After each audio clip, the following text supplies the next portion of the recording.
Hi guys, today I would like to share a very important scripture with you. Ecclesiastes chapter 9 verse 10. It reads, "Whatever you do, do well, for when you go to the grave, there will be no work or planning or knowledge or wisdom."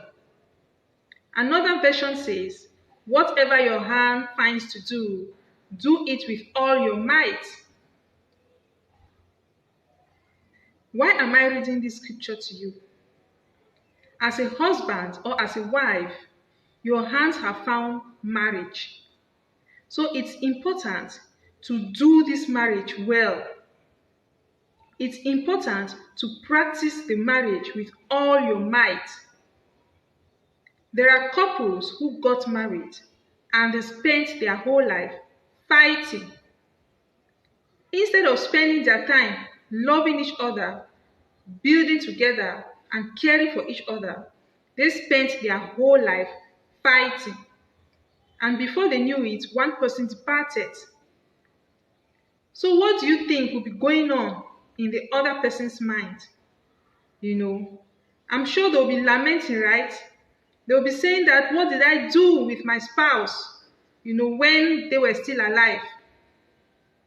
I spent my whole time fighting with them, and now they are no more. That's what they'll be saying, right? It's important to ask yourself questions.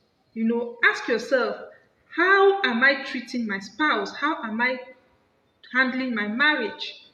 Because it's important to know that there is something called death. Don't get me wrong. I'm not wishing anybody death.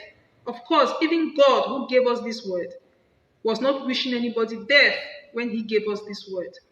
It's just a counsel, a food for thought, because it's important to ponder over these things. What are you doing with your marriage now that you and your spouse are still alive? How are you treating them?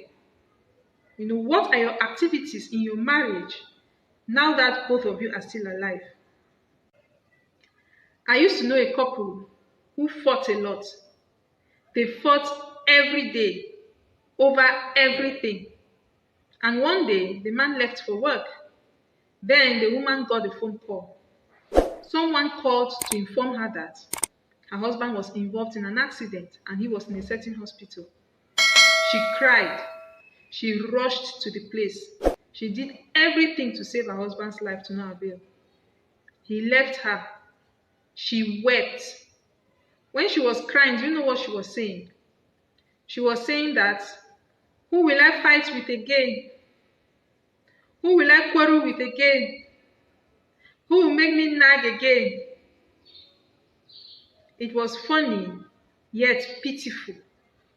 Instead of her to be thinking that I spent my whole time fighting with this man, instead of loving him, now he's no more, she was crying and saying, who will she fight with again? That's what happened. So it's important to ask yourself questions. Ask yourself, how am I treating my marriage? What am I doing to my spouse now that both of us are still alive? Are you spending your time fighting with them, quarreling with them, hurting them? Or are you spending your time loving them, building with them, and caring for them? What are you doing with your spouse now that both of you are still alive?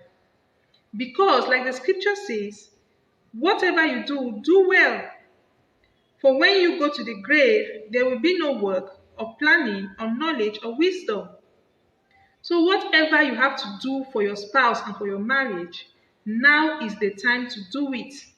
Because in the grave, there is nothing like, had I known, if I knew, I would have done this, I would have done that. In the grave, there is no such thing, So now that both of you are still alive, now is the time to seize the day. Make use of the time and opportunities you have now to love each other, build together, and care for each other. Stop fighting. If this is your situation, please fix it. You understand? Fix it. You know, in the grave, there will be no time nor opportunity to do these things.